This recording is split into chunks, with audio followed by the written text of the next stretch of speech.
Welcome to Global Voices, where every story matters. Hi, everyone, and welcome to Global Voices, the podcast where readers and writers will share their love and passion for books. My name is Teuta Metra, and today I will be chatting to Evelyn Yang. Evelyn, thank you for joining me today. Thank you for having me. I'm so pleased to have you here. Well, I know that you are a mother, a writer, and I know that we both live in different time zones. But Yeah. can you tell us more about yourself? Yeah, so I was born in Taiwan. I lived there for around 9 years before we moved to Canada. And my mom is actually not Taiwanese. My mom is Korean. But she speaks fluent Mandarin, so she never actually taught me any Korean, which is a great regret of mine. But yeah, so we moved to Canada. We lived in Waterloo for a little while, and then we moved to Markham. So we move around a lot. As for me, I kind of stayed in the Toronto area. That's where I met my husband. We got married pretty much a couple years after university because we met in university. Okay. And then after that, we have a beautiful girl. And yeah, throughout all that time, I'd been kind of quietly and secretly nursing my passion for writing. Right. When did you And it really definitely, started writing? When did you when did I start? start? Yes.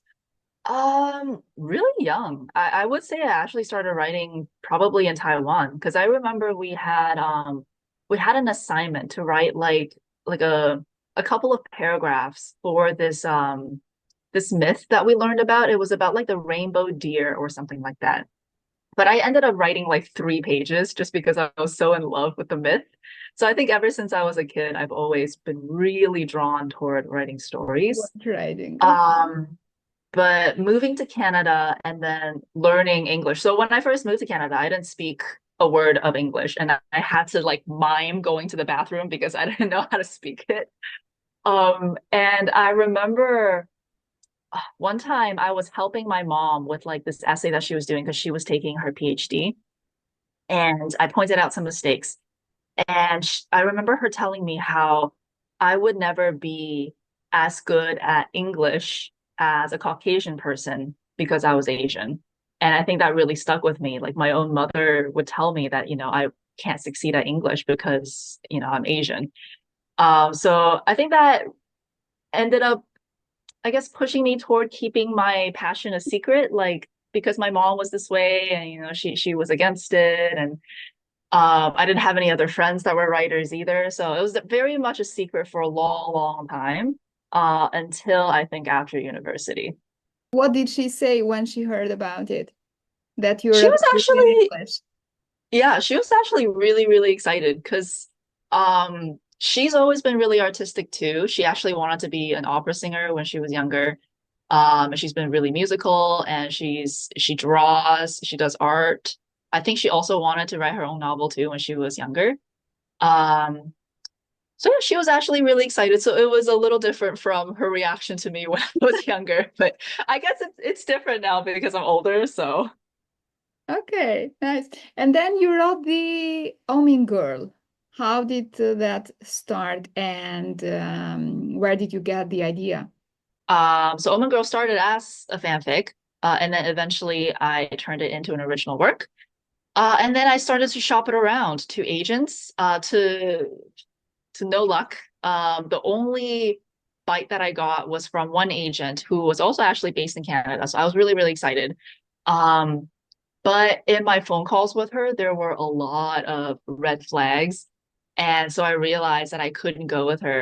And that was heartbreaking. So I had to turn her down. And at the time, I felt like I was making the worst mistake of my life because, there were no other bites. I had been looking for so long. This is the And there is first our chance. dream to get an agent, and the moment you get one, you have to turn it down. So it's like, Yeah, it was really, really hard. But looking back, I definitely made the right decision. But at the time, it was really scary. So basically, I turned her down, and um, because of the whole experience, actually kind of gave up on the traditional publishing sphere. So I ended up posting my entire story, I guess online. But the online platform that I put it on, which is Wattpad, they do an annual contest called the Watties, and they have a ton of different categories. And ever since I think its inception in, I don't know, the early 2000s, it's really, really grown. So the contest itself now has reach in the traditional sphere, it has reach in the audio-visual sphere, so like Netflix, for example. So when I entered, it was 2020, and then I actually ended up winning a position in Wow, the science fiction category, which was really, really cool. Um, amazing. yeah, and so yeah, it's kind of just snowballed from there, and the Omen Girl has kind of gone through the pipeline toward official traditional publication. So it's coming out next year, Okay, when next year? fall. So right now they're giving a tentative like October 20th. Hmm. Yeah. How does it feel? It's been so long. So honestly, I feel really detached, I think, from the emotions, Mhm. which sucks to hear. But I mean, I finished writing the story back in 2018. So it's been like 6, 7 years. So it's had a long, long time to kind of just sit and for me to be apart from it. But definitely at the time when I got the news about everything, it was really, really exciting. I couldn't believe it. People were finally acknowledging it. And then, of course, I finally managed to get Kessia, Yes. and Okay. she was incredible. But yeah, Okay. Now it's almost finished, right? So you are just waiting the little details. Detail. yeah. So now it's just like the editing phase, like the final editing phases, like getting the covers done. Yeah, Have you seen the cover? I have. And Yes. do you like it? I'm not sure how much I can share. No, no, no. Um, I'm not asking to share right now because I know how it works. Just I'm yeah. asking, are you pleased with that? So I had a little bit of a scare with it, but I think it's been sorted. So ultimately, yes, I am really, really happy with it. Yeah. Okay. Okay. And I don't know if you can share a short paragraph. I don't know if you are allowed to do that before, but I mean the thing that it's already online you could share with us, right? Yeah. The one that you love most. Yes, sure. Maybe I'll just read the prologue because the Yes. prologue is nice and short. Okay, let me pull it up. Wow, it's been so long. Okay. Against the canvas of the night sky, people turn into stars. The city below is dim, its citizens are hushed. Streaking above us and through the air are stars shaped like people, tearing past like fighter jets, hurling away like a scream. Their skin is living liquid light, and stardust trails in their wake. The dust settles gold over my skin, and it itches. Father's hand is warm on my ankle, and I am sitting on that someone's shoulders. I am small enough for it. Look, he says. Look, Sozo. I look, but the people are gone. They've dipped away into the dense geometry of the cityscape, and all is dark again. Sozo, Mother says. She leans close to whisper. The decade races of the race of dreams. Fly fast enough and strong enough and better than everyone else, and you win a wish, any wish. You win the right to anything you desire. Do you understand, Sozo? Yes, I lie, because I'm only 4 during this race, and all I understand is the height of the world from my father's shoulders and the warmth of my mother's hand on my back. Why should I understand races and wishes when I already have everything I need? Should I keep Wow. going? The prologue Wow. keeps going a I, little I bit, but want to I read feel it. I was just listening. I said, keep going, please. What are the challenges you face as a writer writing a story in English? um the challenges. I guess it's a little different for me because I moved to Canada when I was younger. So I was already 9 when I moved over. I did have to learn English from scratch. So from 9 years old, I had to learn an entirely new language. But honestly, I think I picked it up fairly quick because I was still younger. I would say really the only challenges really were kind of just challenges within myself and not really challenges with the writing itself, if that makes sense. So Yeah, challenges with the personhood and not the work. with our And I confidence. guess, with our confidence that we can do this. Yeah, confidence, identity. Like I remember bringing dumplings to school for lunch, and then my friends making fun of me for it because it smelled really bad to them, and I was so self-conscious. It's just like little things like that where I didn't feel like I belonged quite to Canadian culture, and I no longer felt like I belonged to Taiwanese culture either because now, I speak English fluently and I'm no longer living in Taiwan. So there was always that sense of I think conflict and not really knowing where I belonged. And even I think my writing journey as well, where I didn't really start in the traditional sphere. I started in the fan fiction sphere, and then I turned into it like an original work. So it was this feeling of being caught Yes. in between two worlds. Yeah. Okay, yeah, I get that feeling. Just imagine I came to the Netherlands when I was 32 years old. So I can imagine how you Wow. feel, Yeah. even about the language. Yeah. Are there any writers or books that has have influenced your writing? Growing up, I was really into Hemingway, strangely Okay. enough. I really liked his style. I think it was really militaristic, if that makes sense, because I think he started out as a reporter or something like that. So a lot of his like sentence structures, the style of his writing was very crisp and clean and straightforward, and there was not a lot of fluff. And I was really drawn to that for some reason. So definitely him.